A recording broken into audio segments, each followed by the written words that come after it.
है, उसमें हम 200 से 250 प्रोडक्ट बनाते हैं। फार्मर लोगों का उसमें कुछ सहयोग है। नौकरी छोड़ने के लिए या बिजनेस डेयरी करने के लिए 70 एकड़ ही जमीन चाहिए, वो बात गलत है। आप 1 एकड़ से भी कर सकते हैं।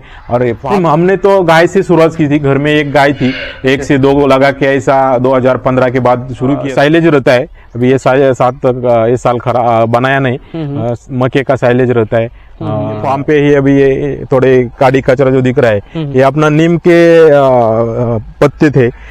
मुनाफा तो बिल्कुल है, फिर वो हिसाब से अपने करना चाहिए।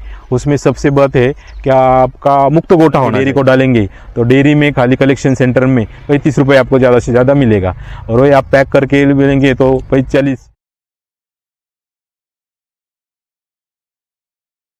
नमस्कार दोस्तों, मैं प्रिंस और आप देख रहे हैं नई कृषि दर्पण यूट्यूब चैनल से। दोस्तों आज मैं हूं महाराष्ट्र के अहमदनगर जिले में मलीचिंचोरा गांव में। एक छोटा सा गांव है और इस गांव में एक कंप्लीट डेयरी फार्मिंग बोलेंगे तो यहाँ के जो युवा है 1 साल पहले बैंक की जॉब छोड़ करके और ये कंप्लीट फार्मिंग में आ गए और इसके साथ में डेयरी फार्मिंग भी इन्होंने कर रखी है। तो आखिर क्यों उन्होंने बैंक की जॉब छोड़ करके डेयरी फार्म की शुरुआत की। डेयरी फार्म के साथ साथ में तमाम तरह की फार्मिंग इनके पास है, इनके बगान में, इनके घर में बहुत तमाम तरह की फार्मिंग है। हर एक फार्मिंग के बारे में हम वीडियो आपको दिखाने वाले हैं। तो आज के हम वीडियो में बात करने वाले हैं कि इनके डेयरी फार्म कैसे शुरुआत किए थे, दूध की सेलिंग कहाँ स्टार्ट किए थे, कैसे क्या प्रॉब्लम आई थी, पशु खरीदारी कहाँ से किए थे, बहुत सारी चीज़ें हम वीडियो में जानने वाले हैं। उसके पहले मैं आप सभी से रिक्वेस्ट करूंगा कि आप हमारे चैनल पर नए हैं तो प्लीज़ सब्सक्राइब कर ले, साथ में बेल आइकन का बटन को प्रेस कर ले ताकि जब भी इस तरह का वीडियो बनाऊं तो आपको अपडेट मिलता रहे। फार्म दिखा देता हूं, उसके बाद ऑनर से एक फार्म यहाँ सेट देख पा रहे हैं जो कि बच्चियों वगैरह के लिए है, और ये आपका कंप्लीट डेयरी फार्म का सेट देखेंगे। साथ में इसी में इन्होंने ओपन एरिया भी बना रखा है उस साइड में, ताकि गाय जो है दिन में फ्री घूम सके, फ्री में रह सके, खुले में रह सके। तो ये इनका कंप्लीट फार्म है और बहुत सारी BMC वगैरह हर एक चीज़ है इनके पास। सबकी वीडियो में आपको दिखाऊंगा, सब कुछ आपको वीडियो में बातचीत करते करते दौरान दिखाऊंगा। तो ये मैं इनसे बात करता हूँ, पूरी की पूरी जानकारी लेता हूँ। नमस्कार सर, स्वागत है हमारे इस यूट्यूब चैनल पर। नमस्कार सर। सबसे पहले आप अपना परिचय बता देंगे, इंट्रोडक्शन दे देंगे आप।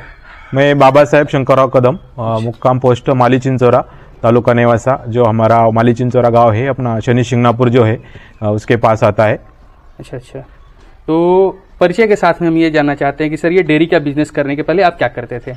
मैं बैंक में था, एक नेशनलाइज बैंक में था। अच्छा। और प्रमोशन होके मैं सीनियर मैनेजर लेवल तक गया था। अच्छा। और ज्वाइन मैंने कृषि अधिकारी, एग्रीकल्चर ऑफिसर होता है। अच्छा। खेतों को फार्मर लोगों को जो फाइनेंस करता है, वो पोस्ट पे ज्वाइन किया था। अच्छा।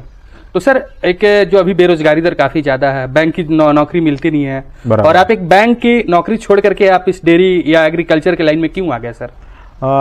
बैंक में क्या है, बहुत टाइम अपना स्ट्रेसफुल लाइफ रहता है, सुबह से शाम तक, यानी वो जैसा पुलिस लोग अपने 24 आवर ऑन ड्यूटी रहते, वैसा बैंक का जॉब हो गया अभी। 24 आवर आपको वही घर आके भी आपको वही भी सोचना पड़ता है। इसके लिए थोड़ा, और पोस्टिंग मेरी लास्ट पोस्टिंग मुंबई जैसे सिटी में थी, और मेरा ग्रेजुएशन क्या शिक्षण वगैरह एग्रीकल्चर में था। इसलिए मैंने वो सोचा कि आप कुछ पेनफुल लाइफ जीने से अपना कुछ रिलैक्स नेचर के साथ, प्राणी पौधों के साथ जी लेंगे और कुछ अच्छा करेंगे जो समाज को फायदा होगा। इसलिए हमने ऑर्गेनिक फार्मिंग का एक फर्म बनाया है। उसमें हम 200 से 250 प्रोडक्ट बनाते हैं। फार्मर लोगों का उसमें कुछ सहयोग है, वो हिसाब से हमने ये डिसीजन लिया है। तो 200 से 250 जो प्रोडक्ट आपने बताया सर, तो उसमें क्या क्या आप प्रोडक्शन करते हैं, किस किसी की फार्मिंग करते हैं अभी तो उसमें से 80% अपना फार्म में उगाते हैं, जो ऑर्गेनिक पद्धति से उगाते हैं। उसमें चना रहता है, चना उगाया तो उसमें दाल बनाते हैं, उसका बेसन पीठ अपन इधर ही बनाते हैं। और दाल वगैरह जो रहता है वो अपने ग्राइंडर जो रहता है, स्टोन ग्राइंडर, उसके ऊपर बनाते हैं। सब तरह के का आटा है, उसमें दूध है, दूध का बाय प्रोडक्ट भी है, गुड़ रहता है, कोल्ड प्रेस ऑयल जो घाना का ऑयल बोलते हैं, वो फार्मर से, हमारा ग्रुप फार्मर में है, उससे लेते हैं। ऐसा 200 से 250 प्रोडक्ट है। कुछ पिकल्स वगैरह रहता है, पापड़ जैसा। किस किस चीज की फार्मिंग करते हैं सर आप। हम तो अभी गन्ने का करते हैं मेजर, बाद में केशर मैंगो का प्लांटेशन है, जिरेनियम का है। अच्छा। तुअर दाल का है, लगाते हैं। बेबी कॉर्न, मेज बेबी कॉर्न लगाते हैं। बनाना का बनाया है, केला का फार्मिंग है। ऐसा सब हमारा 70 एकड़ फार्म है 3 जगह पे, उसमें सब ये ग्रो करते हैं। तो अब हम एक सवाल आपसे करेंगे सर कि क्या लोगों को बैंक की जॉब छोड़, क्योंकि आप जॉब छोड़ करके आए, आपके साथ परिस्थिति थी कि आपके पास 70 एकड़ की जमीन थी। हाँ। तो क्या लोगों को बैंक की जॉब छोड़ के डेयरी फार्मिंग करनी चाहिए, नहीं करनी चाहिए, आप बताएंगे सर? नहीं, वैसा तो सबसे किसी का कॉपी करना गलत बात होगी। आपका इंटरेस्ट क्या है वो सबसे इम्पोर्टेंट है। आपको नौकरी करने में इंटरेस्ट रहेगा, फाइनेंस में इंटरेस्ट रहेगा तो आप नौकरी कर सकते हैं अच्छे से, और वो जो कर रहे हो आप दिल खुल के करना चाहिए, दिल खुल के जीना चाहिए। मेरे को ये अच्छा लगा। और दूसरी बात ऐसी कि नौकरी छोड़ने के लिए या बिजनेस डेयरी करने के लिए 70 एकड़ ही जमीन चाहिए, वो बात गलत है। आप 1 एकड़ से भी कर सकते, और फार्मिंग नहीं होगा तो भी कर सकते। अच्छा जो करना है आपको, किसी से दूध में करना है, दूध में आपको इंटरेस्ट रहेगा तो आप फार्मर लोगों से अच्छा शुद्ध क्लीन दूध प्योर आप कलेक्ट करके उसका ब्रांडिंग वगैरह करके लोगों को दे सकते हैं। ये अलग अलग सोचे आपको इंटरेस्ट किस में और आपको कैसा जीना है, वो हिसाब से आप कौन सा बिजनेस कर सकते, सर्विस कर सकते, कोई भी उद्योग कर सकते हैं। तो अब हम जानना चाहते हैं कि डेयरी का बिजनेस आपने कब शुरुआत किया था सर? मैंने 2015 में बैंक छोड़ दिया था। 8 साल मैंने बैंक में नौकरी किया। 15 के बाद मैंने 1-2 गाय से चालू किया था। अभी तो 10 गाय है, उसमें HF गाय है, जर्सी गाय है 10, एक 7-8 गिर गाय है, उसमें भारतीय नस्ल की जो है गिर, बाद में उसमें हरियाणी है, राठी गाय है, वो एक 8 गाय है, ऐसे 18 गाय है। और भैंस में 14 टाइप की भैंस है, 14 भैंस है टोटल। उसमें हरियाणा की है 8 भैंस हरियाणा की है, बाकी लोकल ब्रीड है। तो भैंस से शुरुआत किए थे, गाय से शुरुआत किए थे सर? नहीं, हमने तो गाय से शुरुआत की थी। घर में एक गाय थी, 1 से 2 लगा के ऐसा 2015 के बाद शुरू किया था। और हमने डायरेक्ट सोचा था कि उसका जो जहाँ तैयार होता है वहाँ वो बिकता नहीं है, वो हिसाब से हमने पूना में सेल किया था, सोसाइटी पकड़ के 24 लीटर से चालू किया था। अभी 200 लीटर उधर सेल करते। और बाद में लगा कि भैंस को साथ गाय के साथ भैंस को भी लोगों का दूध अच्छा पसंद रहता है, तो हमने भैंस भी 1, 2, 4 करके अभी 14 भैंस किया है। तो जैसे सर जब शुरुआत किए थे तो सर क्या परेशानी आपको आई थी? परेशानी तो हर चीज में रहती है। शुरू में तो किसी भी उद्योग में बहुत परेशानी रहती है। उसको गाय संभाल करने में, कौन सी गाय सिलेक्ट करनी है, कौन सा ब्रीड होना है, उसको खान पान क्या चाहिए, किस चीज से उसको अच्छी दूध देगी, उसका तबीयत कैसी ठीक रहेगी, वो सब प्रॉब्लम आया था। बाद में मार्केटिंग में बहुत प्रॉब्लम आया था। इधर से पूना बेचते हम लोग अभी भी डेली 200 लीटर, तो कूलिंग का प्रॉब्लम था। अभी इधर लोड शेडिंग का प्रॉब्लम है, तो वो दूध कूल कैसा करना है, कैसा रखना है। हम लोग वो बर्फ लेके आते थे, कार्टून बॉक्स में रख के वो रखते थे, बाद में पैक करके बेचते थे। ऐसे बहुत सारी प्रॉब्लम रहती है। फिर करना होगा आपको और इंटरेस्ट रहेगा तो आप वो प्रॉब्लम सॉल्व करके आप कर सकते। तो सर परेशानी तो हर एक बिजनेस में आपने ये बताया, लेकिन अब मैं ये जानना चाहता हूँ कि डेयरी सर किस तरह के लोगों के लिए है, किस तरह के लोगों को डेयरी करना चाहिए, ये आप बताएंगे थोड़ा सा? डेयरी जिनको प्रोडक्शन करना है, कैटल वगैरह रखना है, गाय भैंस रखना है, तो उनको ऑब्वियसली थोड़ा लैंड चाहिए, एग्रीकल्चर लैंड, थोड़ा उनके 1-2 एकड़ खेती चाहिए जिसको प्रोडक्शन करना है। वो दो डेयरी का वो अपना अच्छे तरह से प्रोडक्शन कर सकता है। खुद के खेत में वो चारा उगा सकता है, फोडर, उसमें मेज रहता है, गिन्नी ग्रास लगता है, लहसुन ग्रास रहता है, ये अपना कर सकता है। और वो बड़ा फार्मर से वो ड्राई मैटर जो देते हैं, यानी हस्क रहता है अपना गेहूं का, चना का रस रहता है, तूर का रस रहता है, सोयाबीन का रहता है, वो जो भूसा बोलते हैं, वो भूसा भी उनसे मिला सकते हैं। ये लोग तो ऐसा ही फेंक देते हैं, वो फ्री में भी बड़े फार्मर से ले सकते हैं। और थोड़ा सा शेड बना के अच्छा टाइप का, यानी भैंस का करना होगा तो हरियाणा जैसा ब्रीड वो संभाल सकते हैं। और गाय का करना होगा तो उसमें 2 टाइप का है। अपना भारतीय गाय इंडिजीनियस बोलते हैं अपन, A2 दूध जो देती है, गिर गाय बोलते हैं, हरियाणी है, थारपारकर है, साही वाले, और दूसरा HF अपना जर्सी गाय है, वो हिसाब से। तो अब सर थोड़ा सा जानना चाहते हैं, जैसे आपने ये तो बता दिया, आप अपने फार्म पर क्या डेली रूटीन फॉलो करते हैं, आप थोड़ा सा ये बताएंगे सर? हमारा ये शेड में वो 13-14 जो भैंस दिख रही है, जी। वो एक लाइन में वो तो दिन भर बंदी रहती है। ये टाइप इधर ये लाइन में अब आपने गाय रहती है। गाय सुबह ये लोग 5 बजे अंदर लेते हैं। अच्छा। वो चारा खाती है, पाउडर खाती है, और जो कॉन्सेंट्रेट बोलते हैं अपन, पेंट वगैरह खोराक, वो खोराक उधर देते हैं और मिल्किंग करते हैं। 2-3 घंटे अंदर रहती है, उधर का वो सब खाना वगैरह उसका पाउडर खत्म करके इधर ये फ्री एरिया में छोड़ देते हैं। सेम दोपहर को 3 बजे वही रिपीट हो जाता है। उधर भी 3 घंटे लगते हैं, वो मिल्किंग वगैरह सब होके। तो ये आपकी गिर है, राठी में है? ये राठी है। अच्छा, और ये आपकी जर्सी में है, ये जर्सी क्रॉस में है। ये गिर वगैरह हो गया। हाँ, ये बैठी हुई है। अच्छा, गिर वगैरह एचएफ वगैरह भी आपने रख रखी है। हाँ हाँ, ये तो सर सब- पशुओं की खरीदारी मतलब आप कहाँ से करते हैं?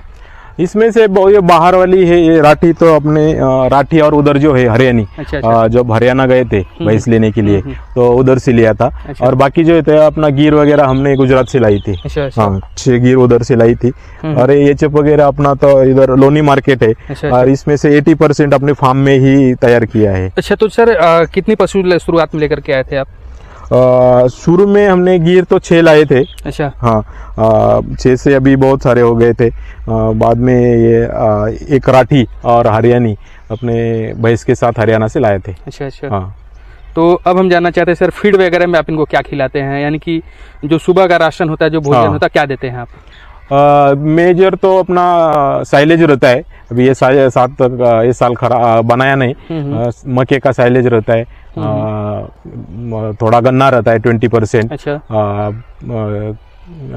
ये इधर हमारे गिन्नी ग्रास बोलते हैं। अच्छा। हत्ती घास, गिन्नी हरा- घास जो हरा बोलते चारा हैं। में। हाँ, हरा चारा में। अच्छा। और ये सूखे में गेहूं का जो भूसा रहता है। जी। हाँ, सोयाबीन का भूसा रहता है। अच्छा। चने का भूसा रहता है, वो रहता है। और उनका कॉन्सेंट्रेट में पेंट देते, सरकी पेंट।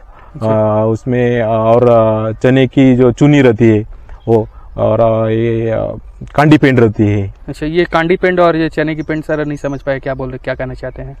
वो बिलोना के खल जो अच्छा, बोलते हैं आप खल, लोग। जी, हाँ, खल बोलते खल हैं। बोलते हैं। हाँ, इधर हम लोग पेंट बोलते हैं अच्छा, उसको। अच्छा, खल। हाँ, वो जो कॉन्सेंट्रेट है। अच्छा, कंसंट्रेटेड में। उसका वो कितनी कितनी मात्रा में होती है सर, क्वांटिटी? वो तो अपने गाय दूध के हिसाब से रहती है। जैसे एक टाइम को 10 लीटर दूध देने वाली है। अभी ये एचएफ जो गाय है, एक टाइम को 10 लीटर दूध देती है। अच्छा अच्छा। हाँ, तो इसको 2 किलो वो बिलोने का खल, अच्छा। पेंट जो बोलते हैं हम। जी जी। हाँ, वो रहते हैं। 1 केजी अपना भूसा रहता है, गेहूं अच्छा, का अच्छा। भूसा। और 1 किलो कांडी रहती है। अच्छा, अच्छा। और 1 किलो अपना मक्के का जो भरड़ा रहता है, अच्छा। वो देते। ऐसा ये एक टाइम का हो गया, और शाम को भी वही रिपीट वही करना repeat है। कर देते हैं। तो अभी तक आपने इन लोगों के साथ रोग में क्या क्या प्रॉब्लम फेस किया सर? रोगों को तो बहुत सारा अपना इसके ऊपर रहता है कि उसकी मेंटेनेंस कैसा है, खान पान उसके कैसी है। जी जी। तो इतना इधर लंपी का हो गया था, तो हमारे आसपास गांव में बहुत था। फिर हमारे फार्म पे एक भी पेशेंट नहीं मिला। अच्छा, क्योंकि हम हर 3 साल में डिवर्मिंग, हर 3 महीने में डिवर्मिंग करते। अच्छा। मैं तो कोई डॉक्टर से नहीं बोला था, खुद ही अपना वो उसके प्रैक्टिस करके हम अच्छा, घर अच्छा। पे ही उनको इंजेक्शन खुद ही वगैरह, ट्रेनिंग लिया? हाँ, खुद से ट्रेनिंग लेके और खुद से इंजेक्शन लगाते हैं। अच्छा, तो एआई मतलब सीमन कराते हैं, देते हैं, या नेचुरली होता है या आर्टिफिशियल होता है? भैंस के लिए हमने बोल रखा है हरियाणा का। जी। और ये गाय के लिए मिक्स रहने के कारण एचएफ को अलग और गिर को अलग ऐसा रखने के कारण बोल नहीं रखा है। हमारे दोस्त डॉक्टर लोग हैं, वो अपना आके ये कर लेते हैं। अच्छा अच्छा। तो और क्या बताना चाहेंगे अपने फार्म के बारे में? हाँ, आप इधर ये देख रहे होंगे, ये जी। फार्म पे ही अभी ये थोड़े काड़ी कचरा जो दिख रहा है, ये अपना नीम के पत्ते थे। वो सुबह ही हमने डिवॉर्मिंग, नेचुरल डिवॉर्मिंग के Natural लिए deworming। हाँ ये डाला था। जी। तो लोगों ने सब ये खा के अभी ये थोड़ा लकड़ी जो बचे है, तो ये भी वो चबाते हैं। अच्छा। तो इससे उनका नेचुरल डिवॉर्मिंग होता जाता जी, है, जी। जो अपना जो खर्चा है वो भी कम हो जाता है। अच्छा, तो अब हम जानना चाहते हैं, जैसे क्या डेयरी का फार्मिंग करने में मुनाफा है या घाटा है, ये बताएंगे सर। नहीं, मुनाफा तो बिल्कुल है। फिर वो हिसाब से अपने करना चाहिए। उसमें सबसे बात है क्या, आपका मुक्त गोटा होना चाहिए। मुक्त गोटा होने से क्या होता है, आपने देखा होगा उधर पानी का हमने थोड़ा टैंकी बनाया जी। है, तो ये लोग पूरा 24 घंटे में 7 से 8 टाइम पानी पीते हैं। और दूध में 85% पानी ही रहता है, नेचुरल पानी। तो वो पानी पीने से दूध बढ़ता है। अपन फ्री फार्मिंग करेंगे, नेचुरल फार्मिंग या अपना फ्री रेयरिंग करेंगे, मुक्त गोटा जो बोलते हैं, तो उससे दूध बढ़ता है। एक टाइम को 1-2 लीटर बढ़ता है। तो ये एक बात है। दूसरा बात ऐसा, उसका जो खाना है, फोडर है, वो अच्छा देना चाहिए। उसमें साइलेज, मक्के का साइलेज या लहसुन घास बोलते हैं, वो देना चाहिए। गन्ने का प्रमाण आप खाली 20-25% कर सकते हैं। फिर ज़्यादा देने से उसका फॉस्फोरस का डिफिशियंसी वगैरह आ जाती है। उसमें भी आप सूखा चारा का करना चाहिए। और जो सेल है, दूध का सेल, वो डायरेक्ट आप किसी कस्टमर को पैकिंग करके वगैरह कस्टमर को देने की कोशिश करना पड़ेगा, तो उससे रेट अच्छा मिलता है। डायरेक्ट गोठा बना के डेयरी को डालेंगे, तो डेयरी में खाली कलेक्शन सेंटर में 35 रुपये आपको ज़्यादा से ज़्यादा मिलेगा।